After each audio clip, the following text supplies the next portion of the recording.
91.1 FM on your beautiful Wednesday evening here on Talk City. And at this time, as is the custom, we get ready to join our Indaba program, which of course covers so much each and every Wednesday evening.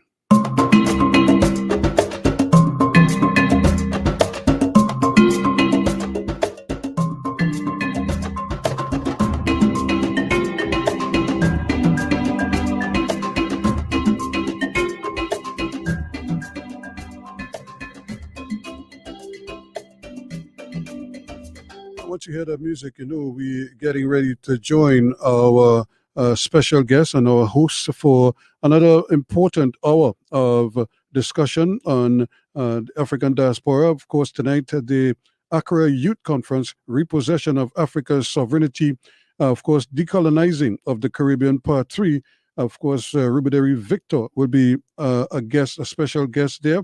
And of course, a feature on the ongoing crisis in Haiti, and David Abdulah will be there. So it is without further delay that I join our special hosts for tonight again, Shabaka Kambon, of course, Reverend Kwame Kamau, and Dr. Fergus. Gentlemen, good evening. Good Good evening, evening, brother. brother. Very Good evening, brother pleasant good Ruskin. evening to you, Ruskin, and to all of our loyal listeners of 91.1 FM Talk City. Certainly the place for talk in Trinidad and Tobago, keeping things current, keeping things live. I'm joined again by my amazing co host, the historian extraordinaire, but also man of the people in Dr. Claudius Fergus, and of course, the very dynamic, passionate activists, decolonizing specialists that is Shabaka Kambon. Tonight we have a special treat for you. And while I'm saying that, because there are a number of topics of very great interest to our listening audience, of course, on Talk City 91.1 FM, it is also of great interest to our wider African continental audience. Please allow me to say Akwaba, Bevakasha, a welcome, Dio Dio, Baete Pula, to our Southern Africans, Western Africans, Northern Africans, and Central Africans, joining us on tonight to deal with the first topic. The very important topic is no stranger to Indaba and our audience, but by way of course, our international audience, I think it would be wise for us to share, because we have a growing audience, both by way of Facebook, very pleasant good night to you, as well as YouTube. Our special guest on tonight, in Brother David Abdulah, is an economist and political activist committed to social justice and the transformation of Trinidad and Tobago.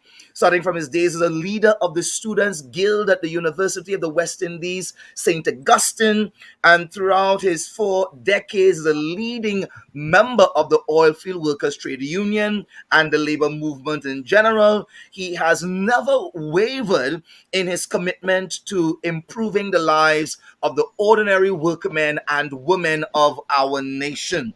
Of course, by way of further advice, he was the coordinator of the Committee for Labor Solidarity from its inception in 1981, and was elected the interim political leader of its successor, the Movement for Social Transformation. Of course, at 35, he was initiated co-founder. He has certainly been involved in many civil society organizations and movements, including the Constitution Reform Forum and the Assembly of Caribbean People. We could go on and on and on, but ladies and gentlemen, we welcome once again to our fantastic Indaba audience, no less a person than Brother David Abdulah. Of course, we also have with us on tonight Victor Rubadiri, another very beloved brother as well. And by way of introduction, just that you would be able to have, as we would refer to it as a brief introduction concerning him. He is a multimedia artist working in 8 mediums. Wonderful, fantastic. Definitely need to work with some of my homeschooling students. He's also a cultural activist. He is the founder of the Artists Coalition of Trinidad and Tobago, TNT's primary artist representative body, and the Wire Bend Folklore Theatre, which combines traditional artisanry with interactive animation, to depict folklore. He is also the author of Mediation on the Traditions, a photo essay on traditional mass, and publisher of Generation Lion magazine. Rubaderi is also the author of Anansi and the Ten Dragons. Great book, beautiful book, by the way. Congratulations on that masterpiece for the children, which is the first of a 7-part series depicting adventures of Anansi's grandmother as a young spider.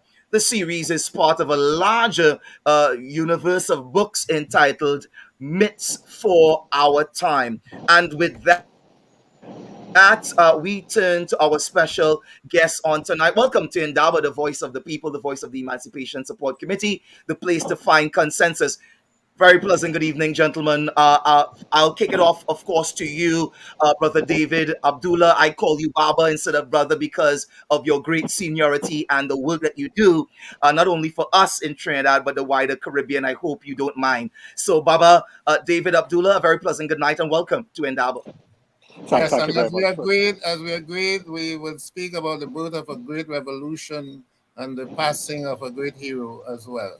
And we would let Brother David address both of them. Over to you, David. Well, thanks very much, Doctor, and to you, brother Kwame, as well, and to Shabaka and Rubadiri, and to all of those who are tuned in. Thank you for having me, and a very good evening to everyone.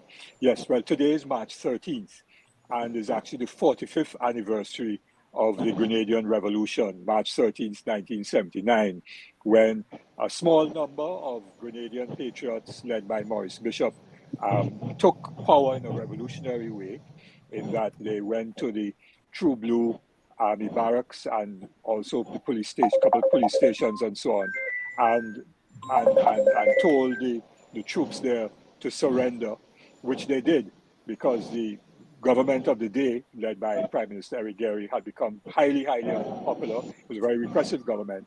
And Morrison and his colleagues in the New Jewel movement had been leading a resistance movement for very many years. And so the Grenadian Revolution was born.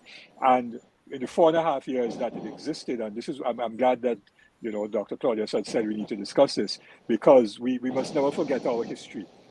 45 years ago, that two generations have grown up since that event, and therefore many people would not be aware of the achievements of the Grenadian Revolution, which were tremendous. So in 4.5 years, they wiped out illiteracy, reformed the education system, began agro-processing of local fruits and vegetables and so on, created employment. In fact, the IMF itself had to report that the Grenadian economy was the best run, managed, and the fastest growing economy in the Eastern Caribbean at the time, after the revolution.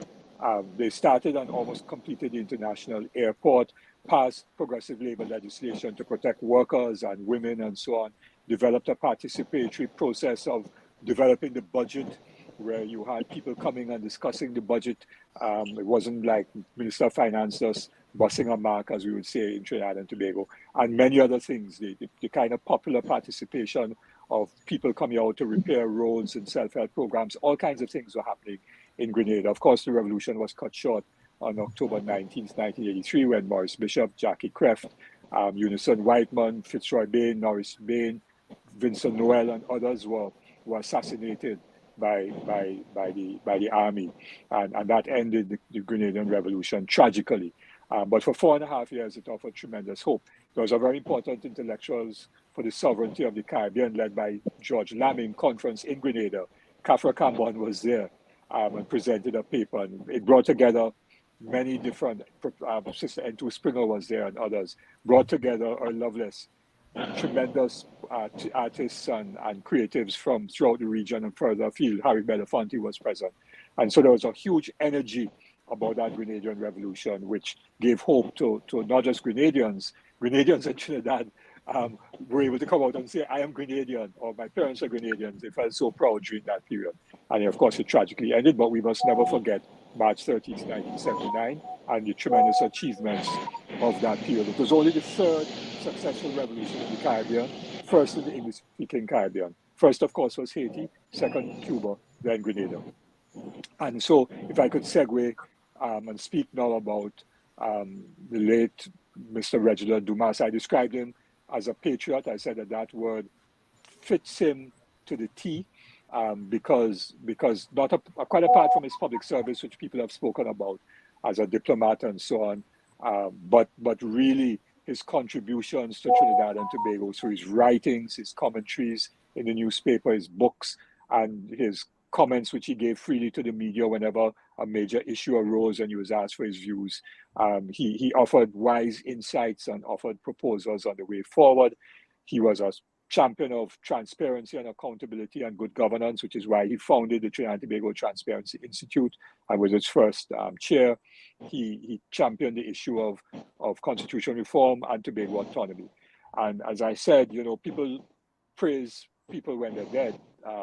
And some people want monuments and all kinds of things. One person said a state funeral or natural funeral. Reggie would not have wanted that. What he would have wanted would be for those who have political office in Parliament to pass legislation that would bring about better governance, more transparency, a better constitution, a reformed constitution, and new arrangements for the relationship between Tobago and Trinidad. And that is what he would hope for, that his life would not have been in vain if those things can happen sooner or later, but must. But a tremendous individual, and he used to call me regularly, and we would have conversations for half an hour on the phone on all kinds of matters. So we would miss those. I would miss those conversations. Yeah, I just like to add that Brother Dumas was also a staunch supporter of the Caribbean Freedom Project and the decolonization movement that we initiated, of public spaces that we initiated in 2016. Both in his writings and privately. And so we want to thank him and, of course, send our condolences to his family.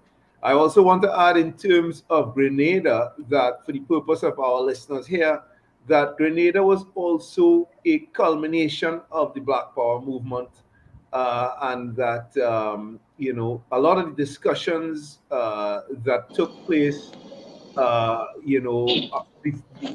bring about the Grenada Revolution would have taken place in the context of the broader Black Power movement of the 1970s. No accident that it took place within that decade.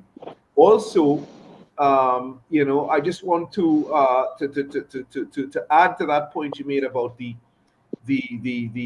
people coming into Grenada because of the energy of the revolution. I just want to say that the entire progressive Caribbean, I would call what we call the Black Power generation, would have gone to Grenada to make their contribution in that revolution, seeing it as the apex of the work that they had been doing since the 60s. And of course, the implosion of that revolution would have meant that the reactionary forces in the region would have been able to continue their work somewhat uncontested. Of course, people like yourself, David, and others continue to challenge those reactionary forces. But the real challenge to those that community, that collective that built the Grenada Revolution was the challenge, the collective Caribbean challenge to the reactionary forces that would have taken power in the post-independence period. And it is a tragedy for us all what happened in Grenada in relation to that revolution. And of course, we've been set back by that loss of that revolution. Just want to clarify that for our listeners. Thanks, Shabaka. And actually, those were the words that George Weeks used when he spoke to Selwyn Strawn and Bernard, well, by phone. Selwyn answered the phone at Bernard Cord's home because Bernard refused to come to the phone. And a number of us gathered and were trying to negotiate some kind of resolution of the crisis a few days before Morris was killed. And George said that no harm must come to anyone, no blood must be shed, and that what was happening would set back the entire, not just Grenada, but would set back the entire progressive movement in the Caribbean. And Sean said, well, it's too late for any of that. But perhaps we should have a program just on the Grenadian Revolution. Another day. Yes. Another day. Yeah, another occasion. Yes. All right. Dr. Fergus, you might be muted. Yes, you are. Muted, Baba Fergus. Dr. Brother Fergus, you are muted, my friend. Getting disturbed. Sorry, I was getting disturbed. I didn't want to disturb the program. Yeah. Okay. Just a footnote I want to add very, very briefly because we have to go on to the main issue that we brought David on here tonight for. And that is when Brother Shabaka referred to the culmination as a historian of the Atlantic, so to speak. I tend to see the culmination in the revolution in Burkina Faso under Thomas Sankara, who in fact was inspired by Bishop and whose revolution began the year that the Grenada Revolution ended. So just that footnote I want to add. Powerful footnote indeed. And as we go into the meat of tonight's program, I definitely want to invite our beloved brother Victor Rubadiri to address matters pertinent. But let's set the stage. For well over 2 centuries since the Haiti revolution, there has been one level of meddling after the other to destabilize, to destroy, to undermine one of the pearls, one of the gems of the Caribbean Sea in Haiti. We've seen it by way of UN meddling. We have seen it by way of US imperialism since before 1915, but certainly since then in a more accelerated way. We've seen it certainly by way of France and its imposition of reparations on Haiti, forcing them to pay a very unjust debt, the debt of freeing and liberating themselves. We've seen attacks on them by way of drugs and guns, entering by way of various ports of entry into the country, and foisting upon the people a certain kind of violence, a certain kind of gangsterism that has been certainly a very destabilizing force. It is no secret to us, we've covered it many times on Indaba, that within the past 3 years, there has been an avalanche since the death of the then President Jovenel Moïse, and of course the installation of a prime minister coming out of that, not elected but appointed. There has been all kinds of disquiet, all kinds of riots. There have been all kinds of disturbances. People have been unalived en masse, well over 10,000 deaths to date. With respect to the process, people have been burnt alive. Education has been ground to a halt. The healthcare sector is a nightmare. It too is ground to a halt, doing surgeries and performing all kinds of procedures without anesthetics and other things of that nature. It is a horror story. It is a humanitarian crisis like we have never seen before in this side of the hemisphere. And so recently we have had the CARICOM nations sitting together to discuss a path forward. It's not the first time that they have done so. They did so with the Committee of Eminent Persons, 3 former prime ministers coming together to discuss this issue, to massage a solution. There has been within the last 24 to 48 hours press releases and statements made in relation to what seems like a possible truce and a path forward for some. but with regards to it, many criticize and say it is too little, too late, and the parties, even the constituents of the agreement, are really not what we need to see. Under that context, the nightmare that it is, I want to first turn to Rubadiri for his immediate opening statement to us. A very pleasant good night to you and welcome to Indaba. What are your thoughts in relation to this nightmare that is happening right in our backyard? Haiti is not, so that will be our front yard. What are your thoughts? Have you been exposed to the politics there enough such that you can speak to your immediate response to what was said in CARICOM? Rubadiri? Sorry, who's this? Rubadiri, me? Yes. Yeah, Kwame, I think we're putting Oh, Kwame. I I think think we should go to yeah, David the, first. the signal is breaking up a little bit. Yeah, I think Okay, But what so I'll let's say is go to this. I David. mean, Let's go to David. David. I think you should take that question. Yeah, All yeah. right.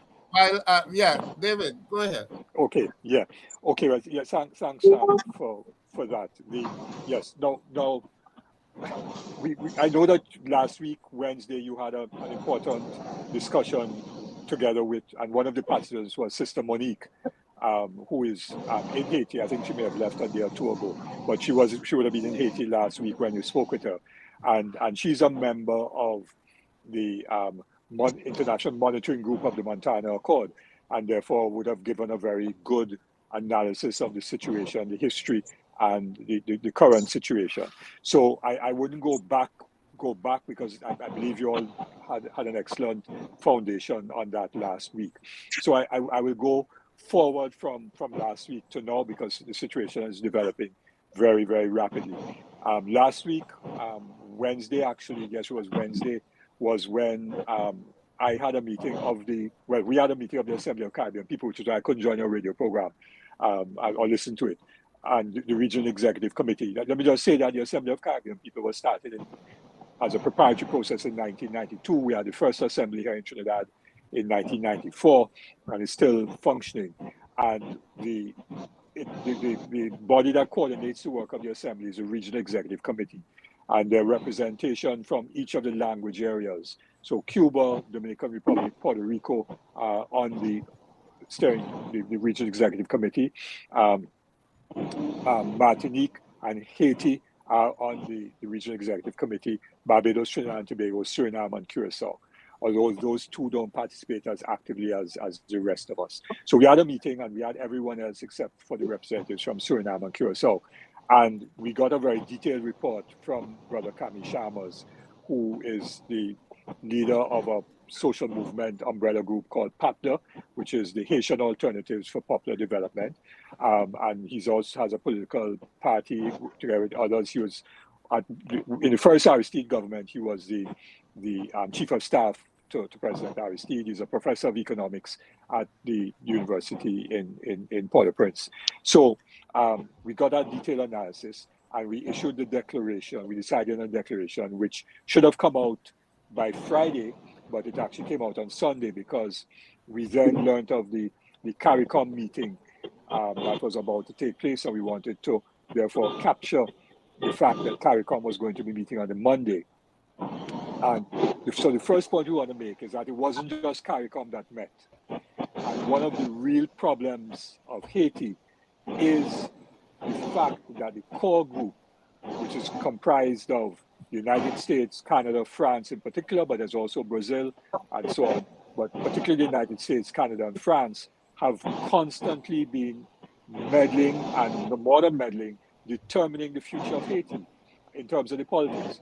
So when, for example, President Jovenel Moïse was assassinated in July, I think it was, of 2021, the Prime Minister at the time was one Claude Joseph, but Moïse had identified Ariel Henry to succeed him, but had not actually put Henry in office. So when he was assassinated, the president was assassinated, Claude Joseph was actually the sitting prime minister, though it was signaled that he would no longer be. How did Henri then become prime minister, because the core group, the ambassadors from the United States, Canada, and France, determined that it should be Henri. Yes. So when, for example, in 2011, the president Martelly was elected, that was on the basis of the United States interference, and Martelly's political party, the PHTK, is riddled with corruption. In fact, even at the links with the gangs, even the Canadian government has sanctioned Martelly and Claude Joseph, I believe, for links with the gangs and supporting gangs and financing the gangs. So the problem of the gangs and the armed people who are now controlling a significant part of the capital, really those were created by the political parties with the complicity of the United States, Canada, and France, in particular the United States. And that was to prop up the status quo and the elite in Haiti, yes? And to prevent the popular uprisings of the masses of Haitians to change policy and so on. So that is at the root of the problem. And so when CARICOM then decides to meet to discuss a way forward, and the United States and Canada and France are at the table, the problem, the issue will be that a real solution will never be found, because the US and Canada and France have interests that are not consistent with the interests of the Haitian people. Yes? And so that the very way in which the CARICOM meeting took place was problematic. The second thing about it was that if you look at the CARICOM communique, now, so let's back up a little bit too. We have been warning, as the Assembly of Caribbean people, the CARICOM heads, because we have consistently written to the heads of government over the last year and a half, saying that Henri did not have any legitimacy, because he was not elected. The mass of the Haitian people did not want him. He started to implement all kinds of unpopular policies of increasing fuel prices and all kinds of stuff like that, and was very unpopular. And therefore was creating the space for other things to happen, in particular the rise of the gangs. And therefore we said that they should stop giving Henri legitimacy, and that there must be a different way forward. But by CARICOM, he came to CARICOM meetings. He was in Trinidad last year for the 50th anniversary of CARICOM and all of that, and recognized as the Prime Minister of Haiti. Then left last year, went to the United Nations, made the appeal for a multinational security force to deal with the violence and so on. So CARICOM gave him oxygen, and that was bad and allowed the situation to degenerate further. And so we must recognize CARICOM's weakness in that. But they did it because of the US and the core group. Shabaka will remember, I think we even had some protests. We went outside the US Embassy, the Canadian Embassy last year, I don't remember the dates, and the French Embassy to deliver letters, right, which was signed by a number of us, calling on the core group to stop interfering in the internal affairs of Haiti, right? And David, I just letting the audience yes. know that having you as a friend you could end up getting locked up easy. Well, let us say that it is better to be locked up for a cause, you know, as Maurice Bishop used to say, better to die on your feet than on your knees. Yes. Indeed. So just to bring Maurice's spirit into the discussion as you provoke that. Yes. More power to the people, brother. For sure. So the point is that we have to recognize that CARICOM ought to have taken this matter on their own, and then said to the US and the others, this is the CARICOM position, which you, Mr. US and others, this is what you now have to abide by. So here what happens. In the communique, they talk about, what happened, there is also a problem within Haiti, because within Haiti, and Reggie Dumas used to talk to me about that, is that there are very many different political actors. And it is not easy to arrive at agreement in that context. However, in early 2021, there was a gathering of many different civil society organizations in Haiti. And that started out with a dialogue called the Commission to Search for a Haitian Solution to the Crisis in March 6, 2021, which was 3 years ago. And over a period of time, they had discussions, and that led, subsequent to the assassination of the president in August of 2021, I think it was the 31st of August, 30th of August, they signed what is now known as the Montana Accord, which was signed by 1,000 persons, some representing organizations, political parties, social movements, civil society, and a number of prominent individuals, and some people from the Haitian diaspora. And that was therefore the largest process of developing consensus within Haiti on the way forward. And they had a major declaration then of the Montana Accord. Okay? And that is what CARICOM should then have worked with to try to find and assist with a way forward. But that didn't happen because Ori was continued to be recognized. So coming into this last 6 months after the establishment of the Eminent Persons Group last year, they tried to get consensus. But again, if I could critique the Eminent Persons Group, and one of them is a friend of mine, former Prime Minister Kenny Anthony, but their approach to it was not to try and get Haitians to set the agenda, but the Eminent Persons Group set the agenda. So that itself created some friction and some difficulties. Up to Monday of this week, CARICOM then had before it some 7 different proposals on the way forward, submitted by different organizations. The Montana Accord had submitted one, which they had developed in October of last year for a transitional government, because they have been calling for a transitional government since 2021 as the only way forward. But there were other proposals with respect to the nature of the transition. And those other proposals, of course, would be in relation to the different interests that the submitting organizations had. So CARICOM then came up with a kind of hybrid of a 7-member presidential council, transitional presidential council, with each one of them having voting rights, and 2 non-voting members.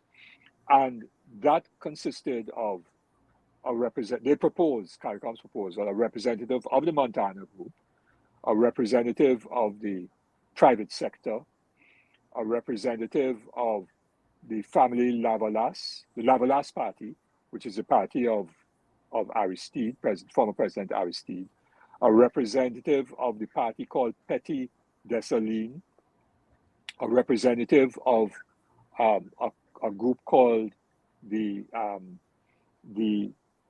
I think Collective December 21st, and a representative of a combination of about 3 different political parties.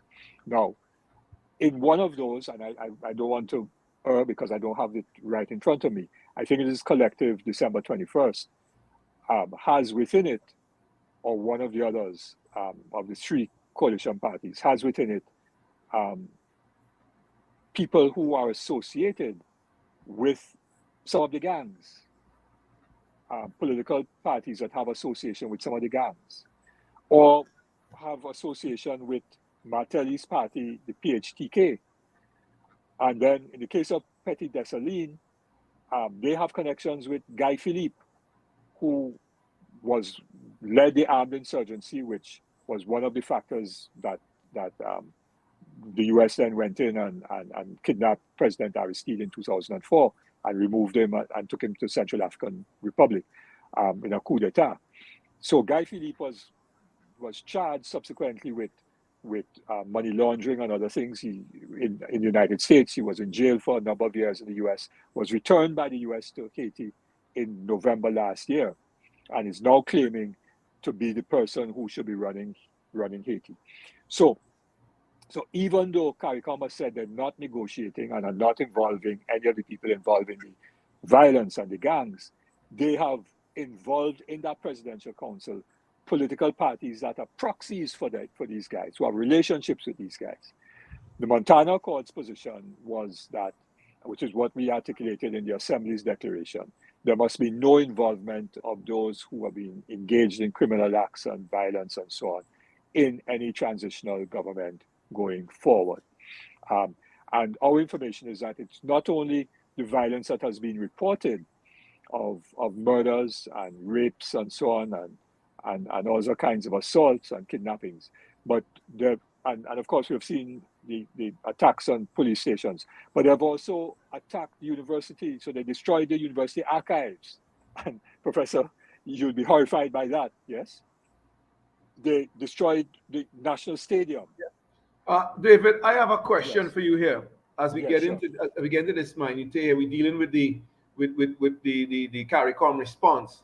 I noticed in the outcomes they say they will exclude from the Transitional Presidential Council anyone who opposes the UN Security Council Resolution 2699. Now, I know that we in civil society had the Haitian civil society had reached out to civil society from across the Caribbean and asked us to oppose this now in the last 2 years, and we have done so steadfastly. How does that particular clause, what is your interpretation of that clause? How do you think we should treat with it? Yeah, thanks, Shabaka. And also, if memory is that they also said they must accept a transnational or multinational security. Well, that's mission. the clause. That's the clause Yes, that speaks to. but it spoke to that explicitly as well. In other words, it didn't only reference the UN resolution, but it also referenced explicitly that they must accept a transnational or multinational security force. And that here again is the problem. How can CARICOM now say that the Presidential Council must accept the terms of something which they were not part of deciding in the first place? Now, clearly, and our friends in Haiti have said that, and even yesterday in our press conference, Kwame Kamau said that a proper, legitimate transitional government will have to address the issue of security and the problem of violence. And the Haitian National Police by themselves cannot do it.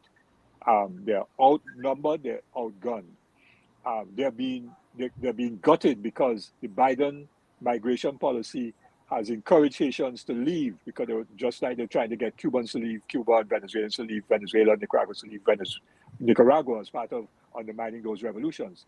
So 3,000 police officers out of 12,000 have left Haiti. So they have 9,000 police officers for a population of over 11 million people, which I mean, we have 8,000 police officers and we have 1.4 million people, right? So that is craziness. So they will need support. But what the Montana group, I understand to be saying, is that once a legitimate transitional government goes into place, they will then determine what are the security requirements and from whom they would get that security support. But they ought not to be dictated that the form and structure of that would be according to the Security Council resolution, which is Kenya-led, and so on, which itself is embroiled in controversy, as we all know, because the Supreme Court in Kenya has said that it is unconstitutional for Kenya to send troops, and which we know Kenya is being used and as a proxy for the US, because the US doesn't want to send troops, but the US is putting money. And Blinken came down to Jamaica and then pledged more money. So what the US is doing is offering change to Kenya and other countries for them to now send their military to Haiti.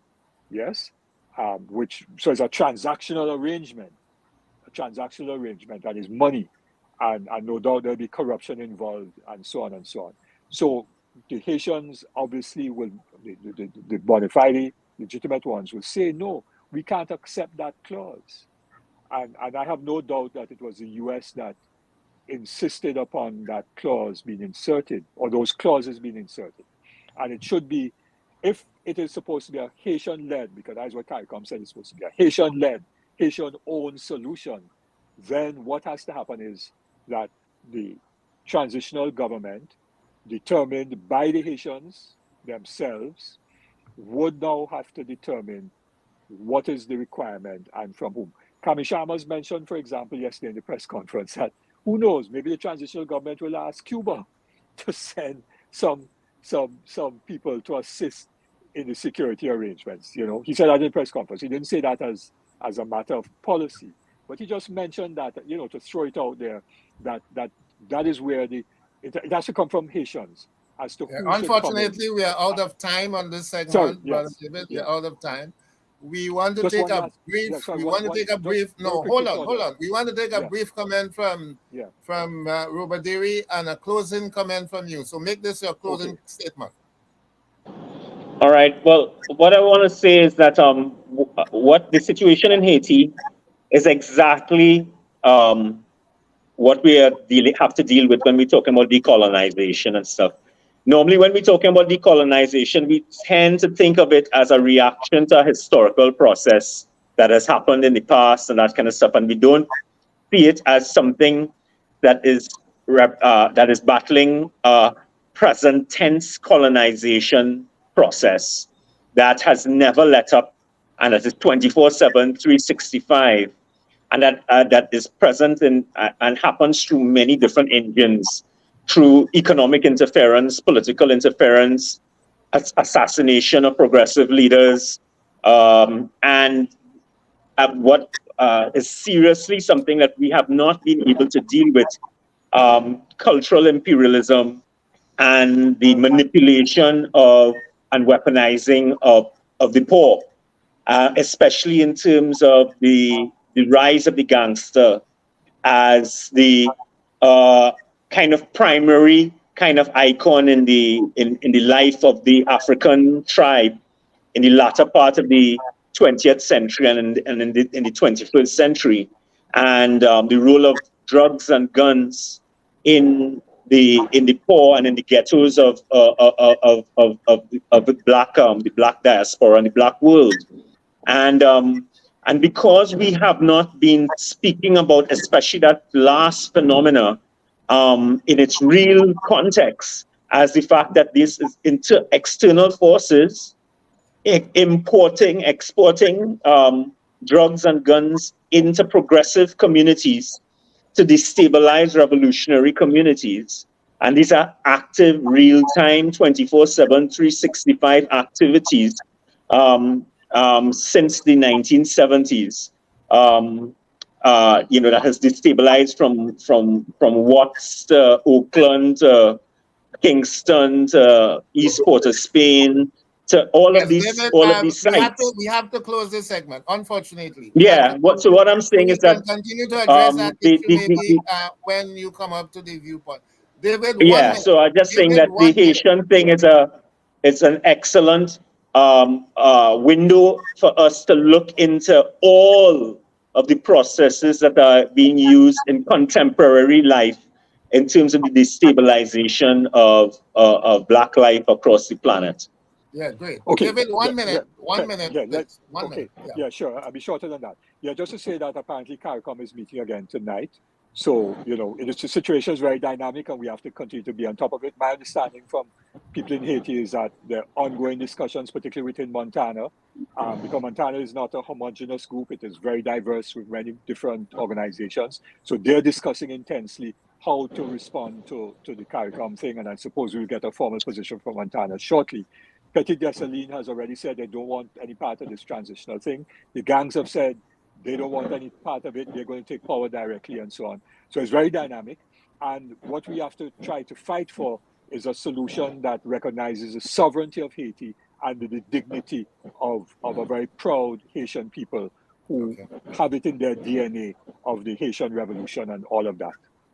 Thank you. Thanks. Thank you. Thank you very much, Brother David. And of course, we have to continue this conversation at another time, probably soon. Thank you. So we move on to our next segment. Rene? Of course, Yeah, let's move straight on to the next segment. Rene, bring up that video, please. So that's the End Africa of its report. estimated 1.4 billion population under 30 years of age, Africa has the youngest population in the world. The impatience of youth to take ownership of their destiny has seen a mushroom of youth organizations and forums at national, regional, continental, and global levels.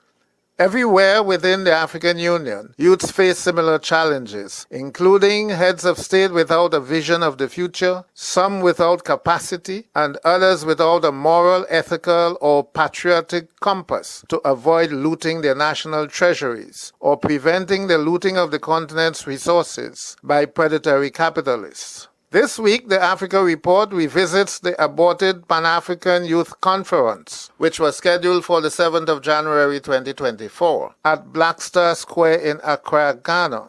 The New Africa Foundation, led by the young but seasoned activist Nana Kwame Bediako, invited 4 of Africa's most popular and inspirational speakers to address issues of leadership and youth empowerment. Hours before the formal start of proceedings, the organizers of the conference received a memo from the government that the square was no longer available to them. 3 of the keynote speakers had already arrived: Dr. Arikana Chihomboro Kwao of Zimbabwe, but Ghanaian by marriage, Professor P.L.O. Lumumba of Kenya, and Peter Obi of Nigeria. The 4th speaker, Julius Malema of South Africa, entered the country a few days after the aborted event. The alignment of these outspoken critics must have panicked the leaders of their respective countries, and probably some foreign influencers who might have persuaded the government of Ghana to preempt the conference. Not the types to surrender easily to political intrigues, they held an ad hoc press conference to address the issues that brought them to Ghana. The Africa Report brings you some of their thoughts. First, let's hear the organizer, Nana Kwame Bediako. I grew up in a farmland somewhere in Ghana, in Kumasi. And I was birthed by a woman who is a spiritualist, and she raised me on a farmland. But she raised me with the fear of the Lord, and she gave me a capital. The capital was the advice she gave me. She said, son, learn how to give to the world, and the world will always come embracing you. I took those words with me. And that was the beginning of the birth of the New Africa Foundation. 7 months ago, I decided that the greatest voices in Africa should come together and start to speak for how Africa should be governed by Africans and not foreigners. The capital of maternal advice. Those are words of wisdom. Although Malema missed the press conference, he was provided a public forum to speak to a large audience, which was broadcast live by national television. Speaking as petulantly as if he were in South Africa, he lambasted the Ghanaian presidency for the leadership failure that led the country into the jaws of the IMF and World Bank. Those who are stealing from the public purse now, they are stealing from the future. That's why they are unable to pay the debt now, and they will not be able to pay the debt in future. And it is you, the youth of Africa, that are going to inherit the debt, and you will not be able to develop your own countries. Dr. Kwao zeroed in on the colonized mind, which to her is the fundamental problem confronting Africa today. Our issues as Africans today are issues of the mind. Coming from Zimbabwe, I can honestly tell you that the people who are moving Zimbabwe in terms of the awakening are the villagers. They seem to have a better understanding of what is really going on and are less likely to be sold, are less likely to sell their souls. Like Malema, Kwame recognized the World Bank as an imperialist institution for the maintenance of economic dependency of former European colonies, with the bank sometimes using embedded nationals to further their goals. She relates an experience after a lecture she delivered to personnel of the World Bank. At the end of it, 2 African-born economists working for the World Bank come to me and said, "But Ambassador, why do you keep talking about the Berlin Conference? It's a thing of the past." And to my utter shock, I'd gone through the process of explaining the Berlin Conference and that it is a policy that was put in place in order to see to it that Africa and her children are forever defeated and dominated. Nevertheless, she questions the widespread retention of the colonialist education system, a self-defeating policy that continues to shackle the minds of the continent's elites. So the question then becomes, what is our education doing for us? And it goes back to the miseducation. The people who are in power are the ones who are failing to stand up and challenge those who are raping us in broad daylight. Pardon my choice of words. I was once asked by one African, "Ambassador, let's try to be nice to these Westerners. Let's not be too direct as we challenge them." And I did ask this brother of mine, I said, "My brother, help me out. How do I tell a man who is raping me to rape me nicely?" I said, "Help me with the language." And this was an educated professor who is advising me to be nice. How long am I going to continue to be nice? What have we done to undo the colonial education? I hear right here in Ghana, perfect example. There's not a single Kwame Nkrumah book that is required reading in the Ghanaian educational system. Whose problem is that? Most African countries, our educational system is still the colonial educational system. So what do you expect from the leaders that we have today if their education remains colonized? So may I say, the most dangerous person for Africa today is a colonized African. And we must challenge each and every one of us to have a serious conversation with the image in the mirror. Are you colonized? Where do you stand when it comes to the issues to do with Africa? How do you feel about the continued exploitation of Africa? How do you feel about neocolonization? Imperialism. Do you even understand it? PLO Lumumba is as daring as Dr. Kwao in speaking truth to power. He expressed sadness that the government's prohibition of the forum was a betrayal of the legacy of Kwame Nkrumah in making Ghana the moral capital of Pan-Africanism. We came here to Accra, Ghana, to share our message. It's the message of hope. It's the message that Africa needs at this time. And there is no better place in the continent of Africa to begin that message than Accra, Ghana. It is in this Accra, Ghana that the Osagie for Kwame Nkrumah, almost 67 years ago, spoke to the world and told the world that the independence of Ghana meant nothing if the continent of Africa was not free. 67 years later, we were congregating here in Accra in the very same place where the founding fathers and mothers of Ghana congregated to share the message of hope. Invited as we were by the New Africa Foundation with one single instruction that we have lamented for too long, agonized for too long, and the time is now to organize. That is the innocent message that we came here to deliver. And in a manner totally inexplicable to us, we are not at that venue.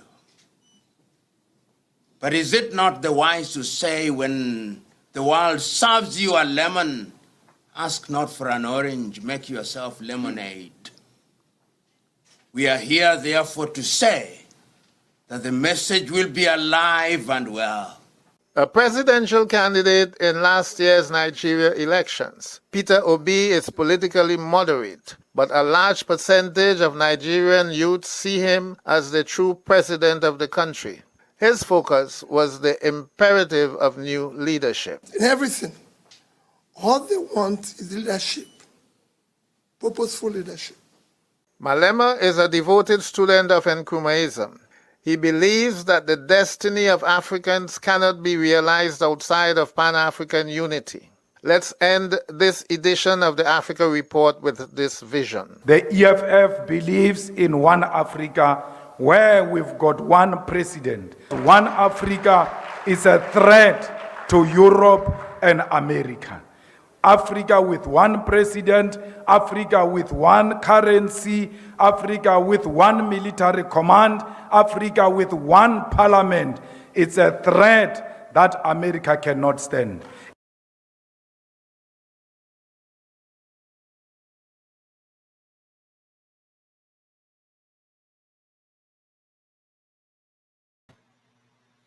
Yes, so there you have it, the Africa Report for this week.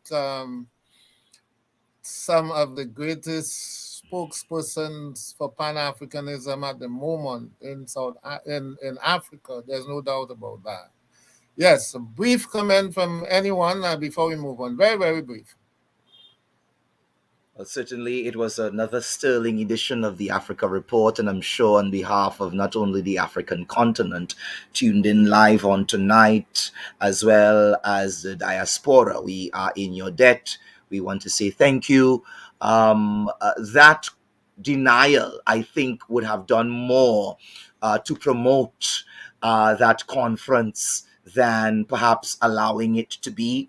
It was certainly a political faux pas on the part of the government administration. So whoever would have been the advisor of that move would have gotten proverbial egg in their face, so to speak, because it gave them greater levels of legitimacy, and it made, as it were, martyrs of them in that sense, forgive the expression, to be able to show that indeed progressiveness is a threat only when you're operating as corrupt and neo-colonists. So if you have nothing to hide, if you, to use a Trinidad saying, if you have no cocoa in the sun, then you have no problem when rain falls. So that is as brief as the comment as I could give, but another masterpiece, and thank you for it.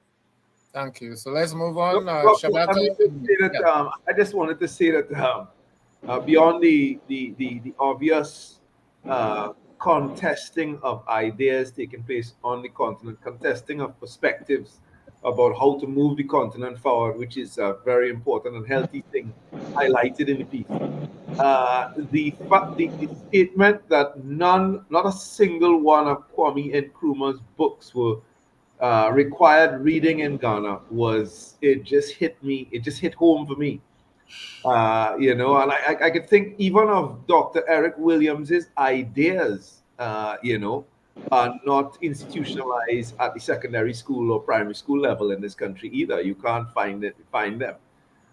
So it's something, the way that these countries organize themselves. Yeah. I thought that was something. Again, when we're talking about decolonization and stuff, the idea of the obliteration of the progressive memory and legacy out of the landscape of all of our spaces I mean, it's Eric Williams, Larry Constantine, CLR James, it's Padmore, it's the lineage. None of those things, none of any of the golden age information some of our is intellectual anywhere present in Trinidad or is declared illegitimate. And I want to say that quickly to tell our listeners on 91.1 that they must now move across to the Emancipation Support Committee's YouTube page channel, or to the CPAN's Facebook page, that's the Caribbean Pan-African Network's Facebook page, to listen to Indaba Overtime. We want to thank Ruskin and the staff at 91.1 for facilitating the program there. And of course, we want to celebrate the fact that we still have listeners on the radio, the traditional radio at this time, but we want to invite them to come and join us on the social media sites so that they can be part of Indaba Overtime, where we're going to continue this discussion specifically around the theme now of decolonization. Thank you. Yes, Victor. I think that, yes, you can continue, my brother. Yeah, what I'm saying is that one of the things is that we have no institutions of memory that are dedicated to the progressive agendas and the revolutionary agendas that have been the African contribution to civilization, the agendas of freedom and agendas of liberation and agendas of freedom without limits, all of those kinds of things. And so those things are. It is worse than that. I want to say that it is not just that we don't have institutions dedicated to those things, but that the mainstream institutions continue to follow the colonial tradition of casting the resistors in the dustbin of history, so that all those people who represented the best of us, historically speaking, the thinkers, the actors, etc., they would have been a thorn in the side of colonialism. They would have been the enemies of the state at that time, and therefore they would have been marginalized in the construction of the education system content. And since independence, we have not done the work to go back and rescue them so that we can have a broad cross section of our own intelligence, our own ideas available to the next generation. So it's not. I think that the entire heroic class. Before you come in, Victor, I want you to deal with this, because I'm going to ask a question. I'm going to toss it to you for response, and it's based on what was said by my beloved brother here, which is, on the one hand, we have an absence of progressiveness and progressive voices and progressive memory. He's making the point that it is not simply the absence, but the elimination.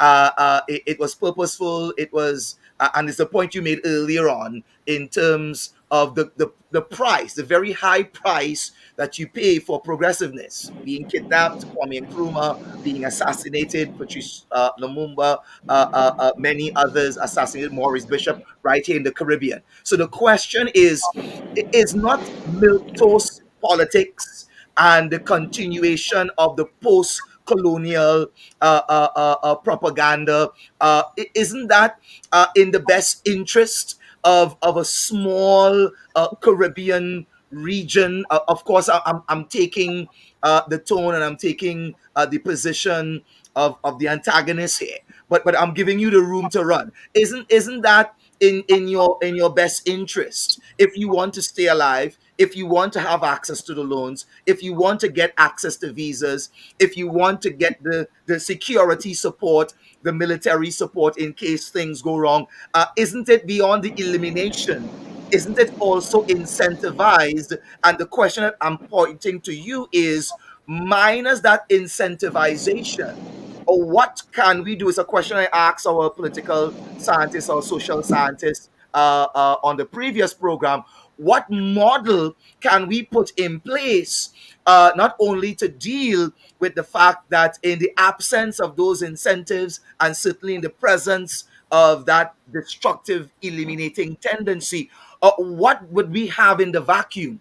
Certainly, there isn't a common voice, a oneness in the Caribbean voice right now, in my thought, in terms of which way is up. Could you speak to which way is up? How do we deal with that incentivization of the wrong and the elimination of our progressive voices? All right. So what I'll say is that we spoke tonight about two sets of things that have to do with the punishments that come with progressive thing. We spoke about Haiti, which is the ultimate prize for the West in terms of showing what the disincentive is for revolutionary action. So it is in the West's interest that Haiti remains a failed state, and that every single possible element that can be used to destabilize Haiti be used so that Haiti is permanently seen as a failed state, because it was the most successful revolutionary state on the planet, the only successful slave revolution in human history, that defeated all the Western powers, that did all of those things, that set up itself as a state that funded the Bolivarian revolution and provided succor to the revolution. So it exported revolution across the hemisphere. It was, it was a model state for us in terms of, and so it must pay that price. Then you have Grenada and their revolution and the price that had to be paid there for that. My life, the life of Shabaka's father and others and those kinds of things, the victimization of activists and those kinds of things, from jail to financial victimization to all those different things. So those things are real. All of those things are real, and those are prices that are paid.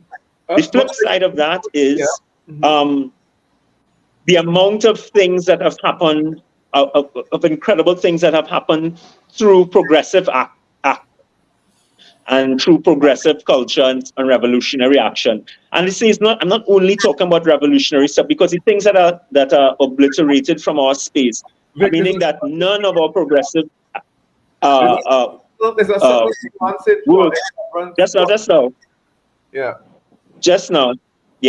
none of our progressive legacies present in the curriculum, institutions, monuments, media, anywhere in the mouths of our leaders and those kinds of things.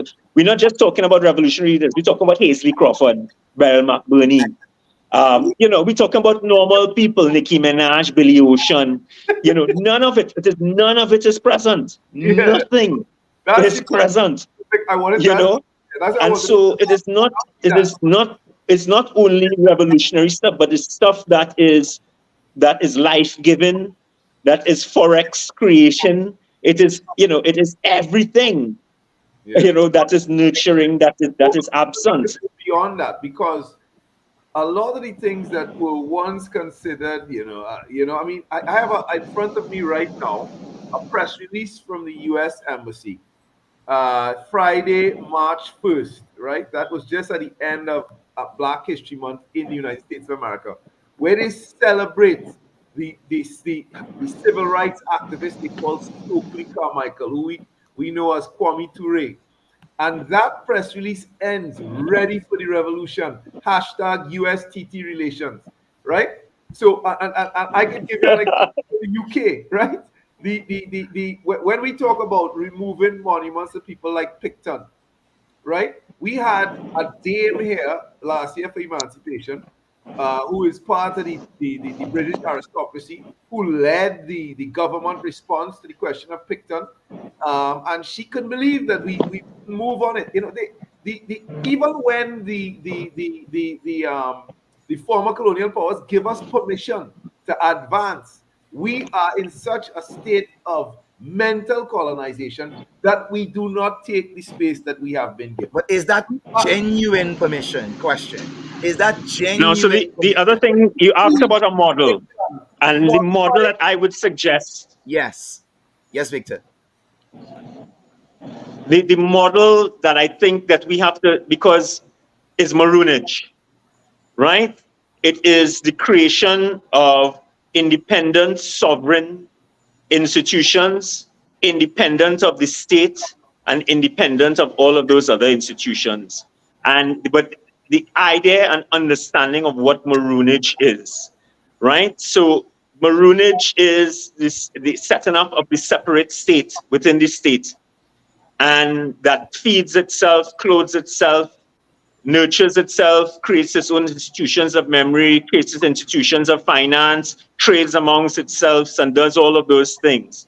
That could only happen through the understanding, first of all, of the necessity of that action, of the consolidation of resources around that action, collaboration between sovereign individuals and sovereign institutions, Yeah. and those kinds of things, which is something I wanted to point to when Madiba or when Julius and all of them were speaking in Kenya and stuff. The idea that we need to be collaborating a lot more, all of the institutions, all of the leadership here and on the continent and across the planet, all the progressive voices and those kinds of things. We need to be moving a little past the idea of watching on at one another and commenting on one another.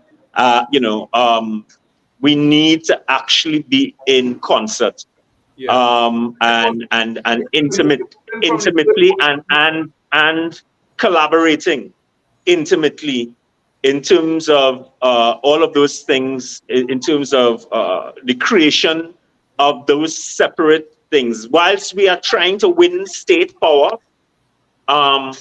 we also have to be creating the alternative state within the state. Okay, so and I think that's what we need. That's where we need to be placing a lot of our energies at the moment. I'm going to be sovereign institutions on the panel here who's going to make us something of a disagreement here. But I am of the view that you can engage in that kind of maroonage that you have called for, Victor, at this time, which Reverend Kwame participates in his homeschooling and his ministry and so on. That is a form of maroonage. But it must not be at the expense of the participation in the national discourse.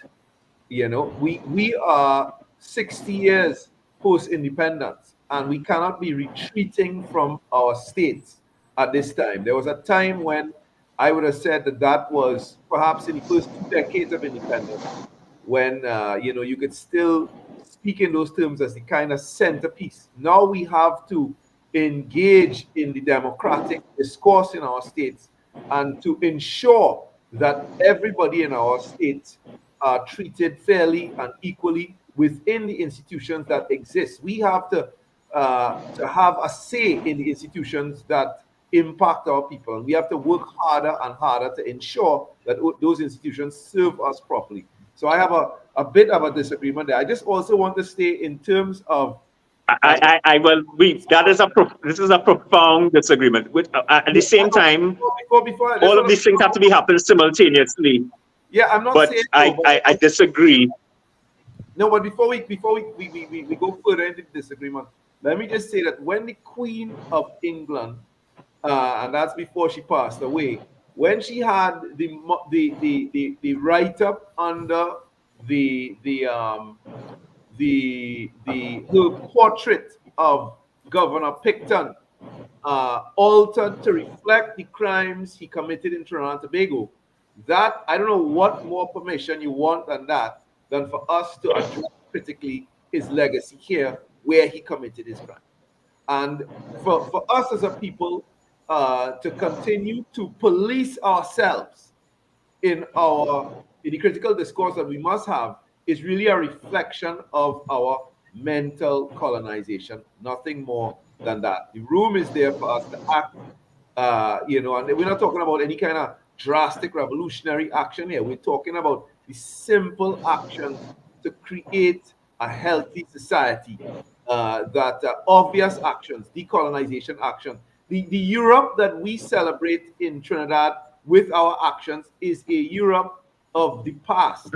It's a Europe of 50, 60 years ago. The Europeans themselves, current Europeans, even though they continue to possess neo-colonial tendencies, they don't even recognize the Europe that we want to continue to uphold here in this part of the world in terms of how we set up on our institutions and structures, the content of our education system, and so on. We need to go beyond this. We need to really dig deep and challenge the ideas that we inherited from Europe 100 years ago, when they were at the height of their colonial and imperialistic endeavors. So Shabaka, I really want to put out that the two things that we have just spoken about, this is actually I think, the debate of this particular age that we are standing in right now. It is the debate between integration and maroonage, or reform and maroonage, And the thing is that I think that both things have to happen simultaneously. But the thing that we have not done is give ourselves the license to go after maroonage. And speaking as somebody who has been around 4 generations of activists who have been working at reform and watching at the state of which reforms, so something like curriculum reform, or something like any reform in a number of different institutions, and the glacial pace at which it happens, and at every single victory that is won, the backlash that happens after victories. I mean, and we could see it in terms of white backlash internationally and that kind of stuff.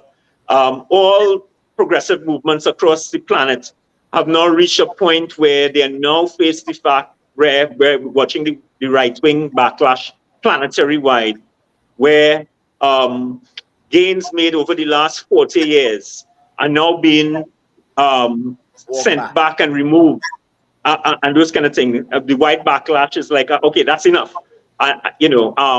Shows the limits of reform within Western systems, and we have to face that fact. We are now from the 70s to now, so we're 50 years into integration and 50 years into reform as a pathway, and we have reached the limits of that strategy. Which culminated with Obama, you could say, in one way, in terms of the ascendancy, about entering into institution and reform from within. We have now arrived at the point where we have to craft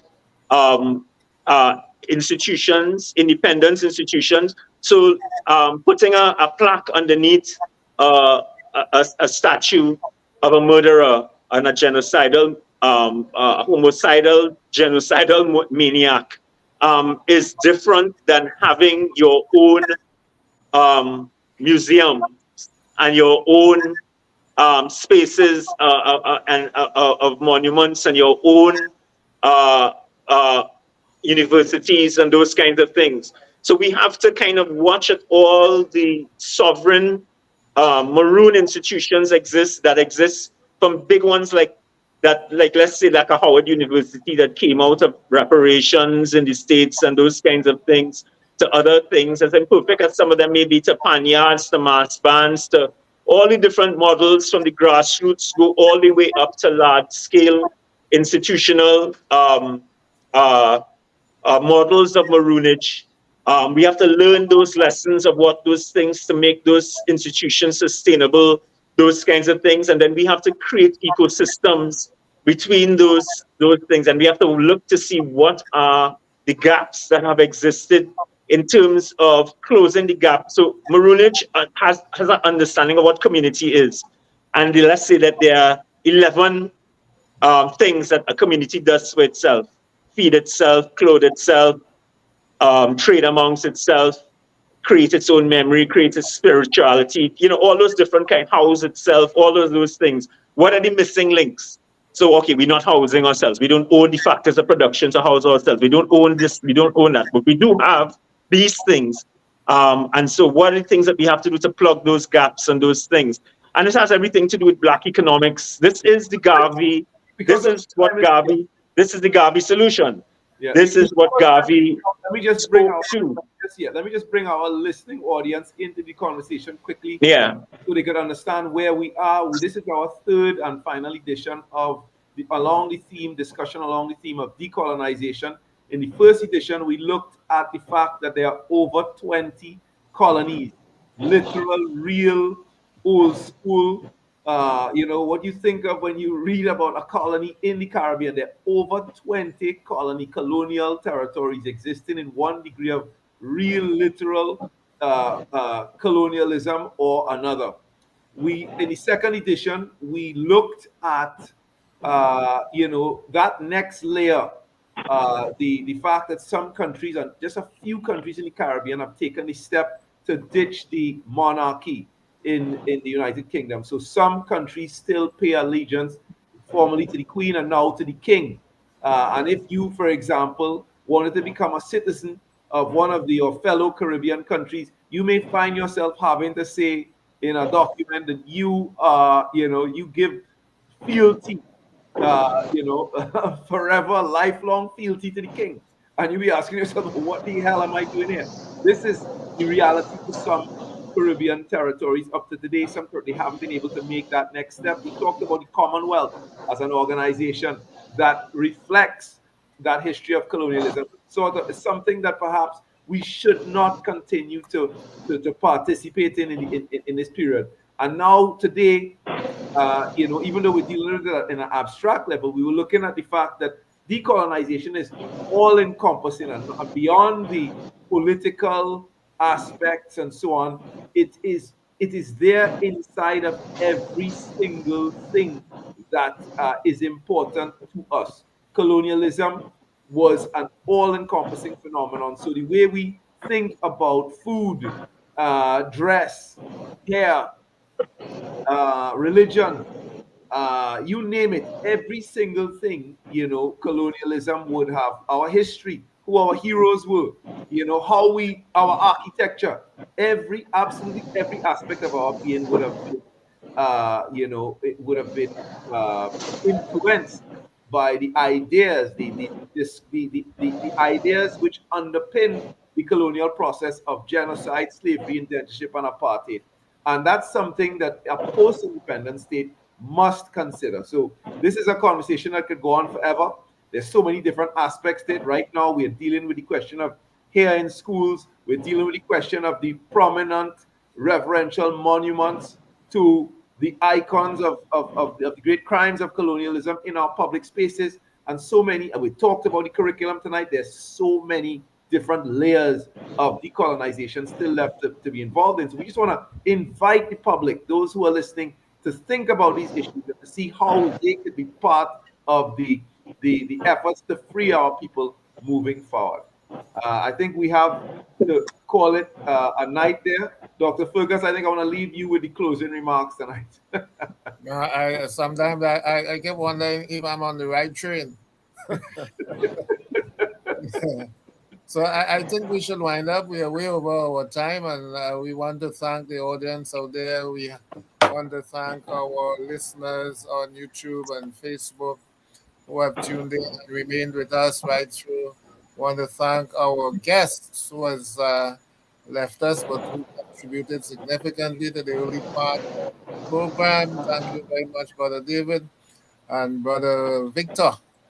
Thank you for joining us again, and I'm sure we will see you again at some time. So with that said, we see you again next week for another very enlightening program on Indaba-The. We never fail you. See you next week. Thank you very much. Good night. Good night to all. All right, bye. Good night.